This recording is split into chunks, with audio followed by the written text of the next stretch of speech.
உலக புகழ்பெற்ற சபரிமலை ஐயப்பன் கோவிலில் மகர விளக்கு மற்றும் மண்டல பூஜைகள் நிறைவடைந்த நிலையில இன்று இரவு 10 மணி வரை மட்டுமே பக்தர்களுக்கு அனுமதி வழங்கப்படும். மகர விளக்கு சீசன் கடந்த நவம்பர் மாதம் தொடங்கியது. பிரசித்தி பெற்ற மண்டல பூஜை கடந்த மாதம் 27ஆம் தேதி நடைபெற்றது. பின்னர் மகர விளக்கு பூஜைக்காக 30ஆம் தேதி கோவில் நடை மீண்டும் திறக்கப்பட்டு கடந்த 14ஆம் தேதி முத்தாய்ப்பு நிகழ்ச்சியாக ஐயப்பன் மகர ஜோதி வடிவில் பக்தர்களுக்கு காட்சியளித்தார்.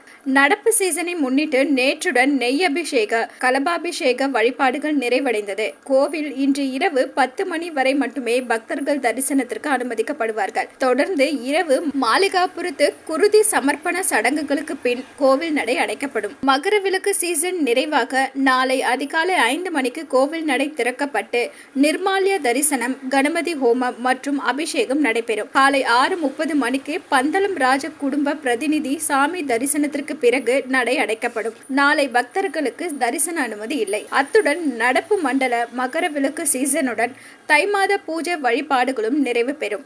மாசி மாத பூஜைக்காக சபரிமலை ஐயப்பன் கோவில் நடை மீண்டும் அடுத்த மாதம் பிப்ரவரி 12ஆம் தேதி மாலை 5 மணிக்கு திறக்கப்படும். 17ஆம் தேதி வரை 5 நாட்கள் சிறப்பு பூஜை வழிபாடுகள் நடைபெறும்.